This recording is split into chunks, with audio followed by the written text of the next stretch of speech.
Au nom du Père et du Fils et du Saint-Esprit. Amen. La paix de Jésus soit dans votre maison, sa paix et sa joie. Alléluia. J'espère que vous allez bien, que vous êtes dans la paix et la joie de Jésus. Alléluia. Nous lisons le Saint-Évangile selon Saint Luc, chapitre 6, versets 12 à 16. Que ta parole, ô Jésus, rentre dans mon esprit, que ma bouche proclame ta parole et que mon cœur l'accueille. Amen. Jésus choisit les 12. En ces jours-là, Jésus partit prier dans la montagne, et il passa la nuit en prière avec Dieu. Puis, quand vint le jour, il appela ses disciples, et il en choisit 12, à qui il donna le nom d'apôtres.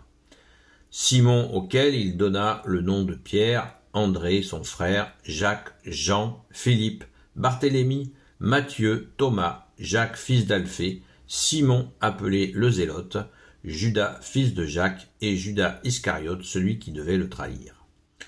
Merci Jésus pour ta parole. Alléluia. Tu es le roi de gloire, le Dieu de nos vies. Alors, quelques éléments toujours de contexte pour bien comprendre, essayer de comprendre le mieux possible l'Évangile. Merci Jésus de nous y aider, toi qui restes notre seul enseignant. Donc, en ces jours-là, Jésus partit prier dans la montagne. Il passa la nuit en prière avec Dieu. Alors, nous savons que Jésus, tu es Dieu. Jésus veut dire Dieu sauve. Le deuxième nom de Jésus, c'est l'Emmanuel, qui veut dire Dieu avec nous. Et on nous dit, donc Saint Luc dit, il passa la nuit en prière avec Dieu, avec le Père donc.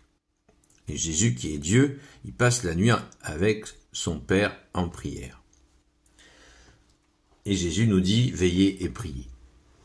C'est beau, nous sommes invités à cette prière. Et donc, comment se fait-il que Jésus qui est Dieu prie avec son Père qui est Dieu? Mais Jésus nous donne la réponse à cette question lui-même dans l'Évangile. Il dit, mon Père et moi, nous ne nous quittons jamais. Seulement, là on est au début du chapitre de Saint Luc, donc Jésus n'a pas encore soulevé d'immenses foules, mais déjà il y avait beaucoup de monde autour de lui. Beaucoup de monde. Et il avait besoin, puisqu'il s'est fait homme, donc il a besoin de se retrouver, comme nous le disons nous-mêmes. Voilà, j'ai besoin de me retrouver. Certains diraient, je vais rentrer en méditation. J'aime pas trop cette façon de faire parce que ça fait un peu menton, quoi. Je vais méditer. Non, Jésus va se retrouver avec son papa, qui est aussi le nôtre. Et ainsi, pour voir qui, le Père et le Fils, et bien sûr, s'il y a le Père et le Fils, l'Esprit Saint est de la fête, l'Esprit Saint est Dieu aussi, et Dieu Trinitaire va choisir les 12. Voilà, à mon avis, les choses sont aussi simples et merveilleuses que cela. Quel bonheur d'imaginer Jésus en prière avec son Père et l'Esprit Saint. Quel bonheur d'imaginer ça au lieu de chercher des incompréhensions là où c'est limpide. Jésus est bien Dieu qui s'est fait homme. Mais ce corps humain, il n'a pas triché, Jésus. Il a vraiment vécu une peau d'homme, et nous savons combien des fois d'être dans cette peau d'homme, c'est difficile. Quand je dis peau d'homme, c'est de femme aussi, évidemment, ou d'enfant. Et Jésus avait besoin de cette veille, et c'est pour ça qu'il nous demande de veiller et prier, afin de ne pas tomber en tentation. On veille. Car le prince de ce monde est le prince du mensonge. Jésus nous l'a dit.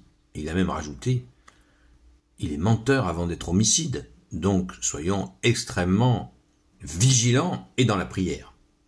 Alors, l'appel des 12, alors il appelle les fameux 12 disciples, dont une partie était des disciples, les 12 apôtres, dont une partie était des disciples de Saint Jean-Baptiste, notamment André et Pierre, les deux frangins.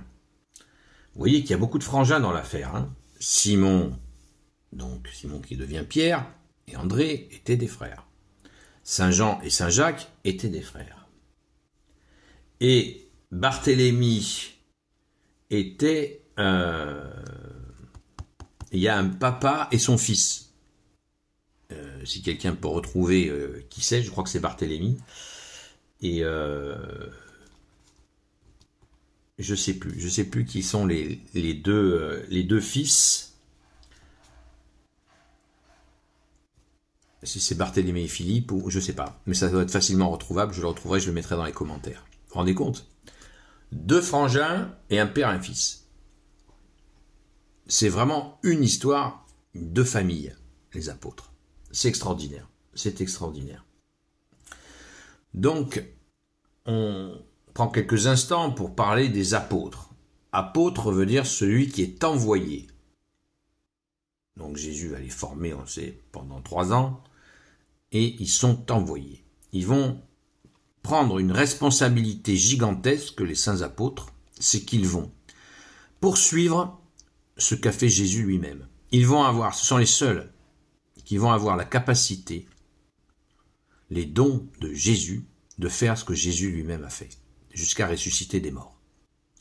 Et ils vont recevoir cette force préparée par le Père, là ce sont les mots de Jésus, ils vont les recevoir à la Pentecôte. Ils vont recevoir l'Esprit Saint à la Pentecôte, qu'ils ont déjà reçu l'Esprit Saint, ils en ont reçu de grandes vagues d'Esprit Saint, ils ont reçu les apôtres, mais ils vont recevoir, Jésus l'a dit, à la Pentecôte, la force préparée par mon Père, une force qui leur donnera la puissance que Jésus avait quand il était présent avec eux. Donc il n'y a pas d'autres humains qui ont reçu cela. Dans tous les domaines. D'autres saints ont reçu, bien sûr, certains dons. Jusque par exemple Saint Jean-Marie Vianney qui a été transfiguré, comme Jésus. Vous vous rendez compte? Les apôtres n'ont pas vécu ça. Saint Jean-Marie Vianney l'a reçu, deux transfigurations. Donc il y a des saints qui ont reçu des dons particuliers, gigantesques. Mais aucun saint n'a reçu la totalité des dons, c'est de la puissance d'en haut que Jésus avait lui-même. Seuls les apôtres l'ont reçu. Alors méfions-nous des faux apôtres, des faux prophètes, même des faux Christ. Hein. Jésus nous met en garde contre les faux Christ. Des gens qui prétendent être apôtres, voire Christ. Vous vous rendez compte? Prophètes. Eh bien, comme dit Jésus, eh bien, vous reconnaîtrez l'arbre à ses fruits. Merci Jésus, alléluia. Donc méfions-nous de ce genre de déclaration. Méfions-nous, car derrière, il y a obligatoirement le malin. Prenons l'autoroute de l'humilité, comme nous le dit Jésus, à notre modeste place, et assurons donc dans la constance, la fidélité, ce que nous avons à faire et mettre en œuvre les dons que Jésus a déposés en nous. Amen.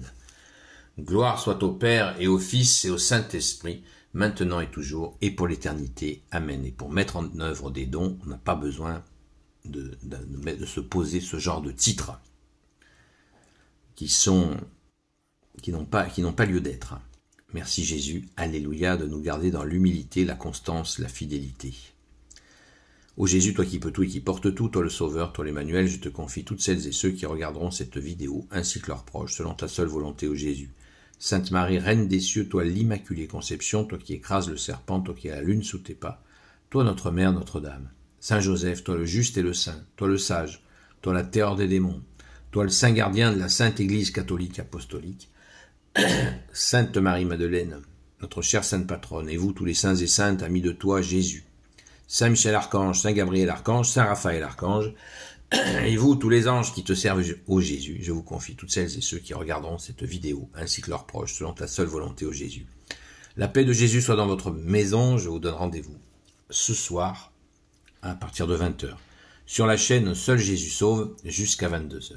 À très vite.